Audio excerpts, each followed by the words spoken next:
في 2025 لسه أغلب الناس بتشتري اللابتوب بنفس الطريقة الغلط. يدخل المحل يعجبه الشكل، يسمع كلمتين محفوظين من البياع، ويدفع رقم محترم في جهاز مش مناسب لا لشغله ولا لاستخدامه اليومي. في الفيديو ده هنتكلم عن 5 أخطاء أساسية لو وقعت فيهم غالبا هتضيع جزء كويس من فلوسك على الفاضي من غير ما تحس.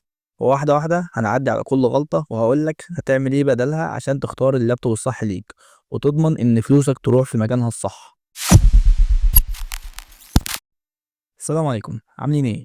اول غلطه معانا ودي اللي كل الباقي بيطلع منها، ان الواحد ما بيقعدش مع نفسه دقيقتين يحدد هو عايز اللابتوب ليه. ناس كتير بتروح لمحل او مول وتقول عايز لابتوب يكون كويس ويقعد معايا كام سنه، بس ما بيحددش هو طالب وعايزه للمذاكره والمحاضرات بس، ولا موظف مكتب شغله وورد واكسل وبيبعت ايميلات، ولا مبرمج بيشتغل على برامج تقيله وبيفتح كذا حاجه مع بعض، ولا مونتير او مصمم محتاج كارت شاشه ورام عاليه، ولا جيمر عايز اف بي اس عالي والعاب تقيله تمشي كويس. كل استخدام من دول محتاج توليفه مختلفه من البروسيسور والرام وكارت الشاشه والشاشه نفسها. اللي بيحصل ان واحد استخدامه بسيط جدا يروح يشتري جهاز غالي قوي مش محتاج نص اللي فيه، والعكس برضه واحد شغله تقيل يجيب جهاز ضعيف لمجرد انه ارخص وبعد شهرين يحس ان اتحكم عليه بالعذاب. طب لو واحد شغله تقيل بس فلوسه على قد الايد، برضه ما ينفعش يزقها ويقول لا عادي اعتبر نفسي استخدامي خفيف. الصح انه يعترف ان شغله تقيل وبعدين يظبط اولوياته جوه الميزانيه، يسيب الشياكه والار جي بي والحاجه الكماليه، يركز على بروسيسور محترم زائد رام كفايه زائد اس اس دي حتى لو الشاشه عاديه شويه او التصميم مش افخم حاجه. فاللي المفروض تعمله قبل ما تطلع من بيتك تكتب لنفسك في ورقه انا يوم على اللابتوب بيبقى عامل ازاي، بفتح ايه، برامج خفيفه ولا تقيله،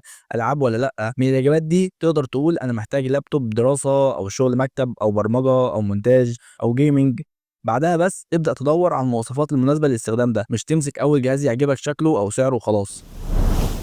وتاني غلطة كبيرة إن الواحد يختار اللابتوب بعينه مش بعقله. تركيز ناس كتير بيبقى على أنحف جهاز في الرف، ار جي بي منورة في الكيبورد، شكل جيمر عنيف، لون مختلف، ويعدوا قدام أهم حاجات فعلا في الجهاز: التهوية والتبريد شغالين ازاي، قوة البروسيسور، جودة الشاشة وراحتها للعين، عمر البطارية الفعلي مش اللي مكتوب على الكرتونة. اللي بيحصل في الآخر إنك بتطلع من المحل بجهاز شكله قمر بس بعد شهر استعمال تلاقي درجة الحرارة مولعة من أقل برنامج تقيل أو لعبة بسيطة، المراوح شغالة طول الوقت بصوتها عالي، البطاريه بتقول لك سلام عليكم بعد ساعتين ثلاثه، والشاشه تعبانه او اضاءتها ضعيفه فتكره تقعد قدام الجهاز فترات طويله. كمان في نقطه مهمه، اللابتوبات الرفيعه والخفيفه جدا مش معموله لكل الناس. في شغل تقيل او جيمنج الجسم الرفيع بيصعب التبريد، وده سبب ان كتير من المراجعات الفنيه بيحذروا من انك تجمع بين جهاز رفيع قوي زائد شغل تقيل وتتوقع منه معجزات. وفوق ده في شركات بتلعب على حته الشكل، تحط ار جي بي وستيكر جيمنج وتصميم اجريسيف وتلاقي جوه نفس المواصفات اللي في اللابتوب ابسط وارخص. يعني انت فعليا دفعت زياده على الشكل والتسويق مش على اداء حقيقي. الخلاصه في الغلطه دي، الشكل مهم اكيد، محدش عايز جهاز يكرهه كل ما يبص له، بس الاولويه لازم تكون دايما للاداء، جوده الشاشه، التبريد، وعمر البطاريه. وبعد ما تطمن ان الاساس مظبوط ساعتها تدور على الشكل اللي يعجبك جوه الميزانيه بتاعتك.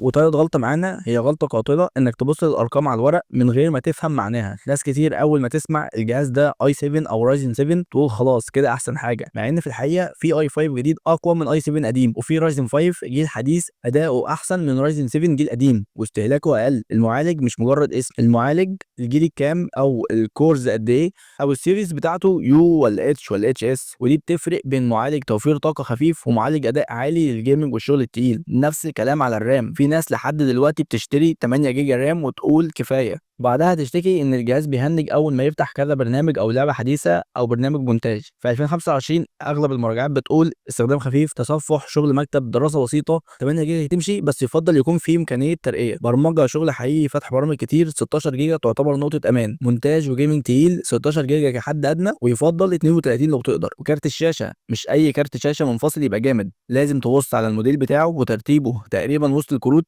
التانية وتشوف هل يناسب الالعاب والمونتاج اللي في دماغك ولا لا. الخلاصه هنا ما تفرحش بالاسماء الكبيره زي رايزن 7 او اي 7 من غير ما تفهم الجيل، عدد الانويه، نوع المعالج، وترتيب كارت الشاشه. وما تستخسرش في نفسك شويه رام زياده لو استخدامك تقيل، لان احسن بروسيسور في الدنيا مع رام قليله هيديك تجربه سيئه برضه.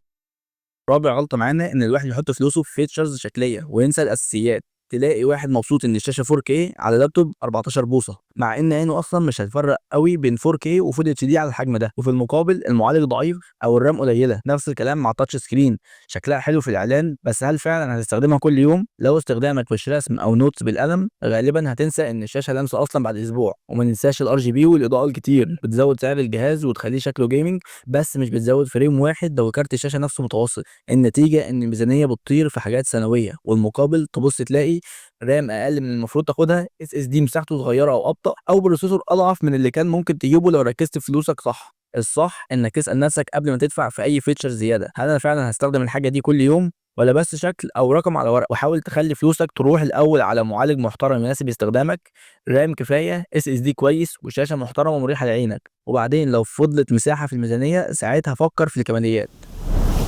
وخامس غلطة معانا ودي الأخيرة، ودي ناس كتير بتقع فيها، إن الواحد يشتري من غير ما يهتم بالضمان ولا إنه يقرأ تجارب حد قبله. تلاقيه لقى عرض شكله حلو على صفحة فيسبوك أو محل مش معروف، يقول لك المهم أرخص سعر، يشتري اللابتوب وبعد كام أسبوع يطلع فيه عيب تصنيع، سخونة زيادة، أو مشكلة في الشاشة أو الكيبورد. يبدأ يلف عشان يصلحه، يلاقي مفيش خدمة ما بعد البيع ولا ضمان محترم يشيله. الصح قبل ما تدفع أي جنيه إنك تقرأ ريفيوز بتجارب ناس حقيقية على مواقع موثوقة، وتشوف هل الموديل ده معروف عنه مشاكل معينة ولا مستقر. تتأكد من الضمان قد ايه، سنة ولا 2، ضمان شركة ولا محل صغير، في توكيل فعلي ولا لا، وسياسة الاستبدال والاسترجاع عاملة ازاي لو الجهاز طلع فيه عيب من اول اسبوع. الفكرة ان اللابتوب مش بس مواصفات على ورق، اللابتوب كمان مكان هتشتري منه، ناس هتقف جنبك لو حصلت مشكلة، ولو تجاهلت النقطة دي اي مشكلة صغيرة ممكن تتحول لكابوس طويل ومكلف. لو هنلخص اللي قلناه في الفيديو ده كله، ففي 5 غلطات اساسية لازم تبعد عنهم: انك ما تحددش استخدامك، تختار بالشكل مش بالاداء، تفهم الارقام غلط، تصرف فلوسك في كماليات مش هتستخدمها، وتطنش الضمان وتجارب الناس اللي قبلك. لو عرفت انت بتستخدم اللابتوب في ايه فعلا، وفهمت المواصفات الاساسيه بدل الاسماء بس، واشتريت من مكان مضمون ليه ضمان وخدمه ما بعد البيع، نسبتك انك تغلط او تضيع فلوسك هتقل جدا. ولو وصلت لحد هنا فانت كده بقيت فاهم ازاي تختار اللابتوب صح وتوفر على نفسك وجع دماغ وفلوس ضايعه. فما تنساش تعمل لايك وسبسكرايب وتفعل زر الجرس علشان يوصلك كل جديد. اشوفكم الفيديو الجاي. السلام عليكم.